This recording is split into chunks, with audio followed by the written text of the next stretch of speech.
കഴിഞ്ഞ സീസണിലെ Indian super league ഒരുപാട് പ്രത്യേകതകളുള്ളായിരുന്നു. വളരെ വലിയ അനിശ്ചിതത്വത്തിൽ കൂടി കടന്നുപോയി ഒരു ടീമിന് കേവലം 13 മത്സരങ്ങൾ മാത്രം കിട്ടുന്ന തരത്തിലൊരു ഇമ്മീഡിയറ്റ് സെറ്റപ്പായിരുന്നു. പക്ഷേ എല്ലാവരും വിചാരിച്ച പോലെ ഒരു ബോറിംഗ് സീസൺ ആയിരുന്നില്ല കഴിഞ്ഞ സീസണിലും. അത്യാവശ്യം നല്ല രീതിയിൽ തന്നെ ഇന്ത്യൻ സൂപ്പർ ലീഗ് നടന്നു.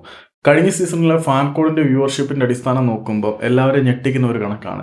എല്ലാ തവണയും ഓഡിയൻസിന്റെ ഇന്ററാക്ഷൻ റേറ്റിലും വ്യൂവർഷിപ്പിലും എല്ലാം കുതിച്ചുയർന്ന് മുന്നിൽ തന്നെ നിന്ന കേരള ബ്ലാസ്റ്റേഴ്സ് ഇത്തവണ 2ാം സ്ഥാനത്തേക്ക് പിന്തള്ളപ്പെട്ടു പോയിരിക്കുകയാണ്. 1ാം സ്ഥാനത്ത് മോഹൻ ബഗാൻ സൂപ്പർ ജയൻസ് ആണ്. 2ാം സ്ഥാനത്ത് ബ്ലാസ്റ്റേഴ്സ്, 3ാം സ്ഥാനത്ത് കിരീട ജേതാക്കളായിട്ടുള്ള ഈസ്റ്റ് ബംഗാളും. കണക്കുകൾ കൃത്യമായി പറയാനാണെങ്കിൽ കേരള ബ്ലാസ്റ്റേഴ്സിന്റെ 1ാം സ്ഥാനത്ത് ഏറ്റവും കൂടുതൽ വ്യൂവേഴ്സ് ഉണ്ടായിരുന്ന മോഹൻ ബഗാൻ സൂപ്പർ ജയൻസിന്റെ വ്യൂവർഷിപ്പ് വന്നിട്ട് 47,75,774. 2ാം സ്ഥാനത്ത് വന്ന ബ്ലാസ്റ്റേഴ്സിന്റെ 42,40,432. 3ാം സ്ഥാനത്ത് ഈസ്റ്റ് ബംഗാളിൻ്റെത് 32,71,736.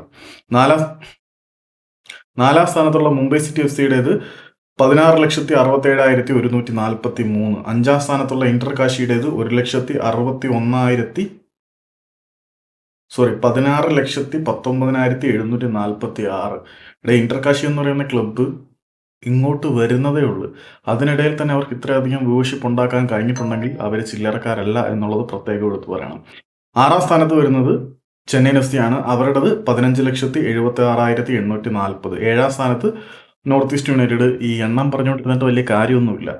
7ാം സ്ഥാനത്ത് നോർത്ത് ഈസ്റ്റ് യുണൈറ്റഡ്. 8ാം സ്ഥാനത്തേക്ക് ബംഗളൂരു കൂപ്പ് കുത്തിപ്പോയി. 9ാം സ്ഥാനത്ത് എഫ് സി ഗോവ. 10ാം സ്ഥാനത്ത് ജംഷഡ്പൂർ എഫ് സി. 11ാം സ്ഥാനത്ത് മുഹമ്മദൻ സ്പോർട്ടിംഗ് ക്ലബ്ബ്. 12ാം സ്ഥാനത്ത് പഞ്ചാബ് എഫ് സി. 13ാം സ്ഥാനത്ത് ഒഡീഷ എഫ് സി. 14ാം സ്ഥാനത്ത് ഡൽഹി സ്പോർട്ടിംഗ് ക്ലബ്ബ്. ഇതാണ് ഫാൻ കോഡിലെ വ്യൂവർഷിപ്പ് റേറ്റ്.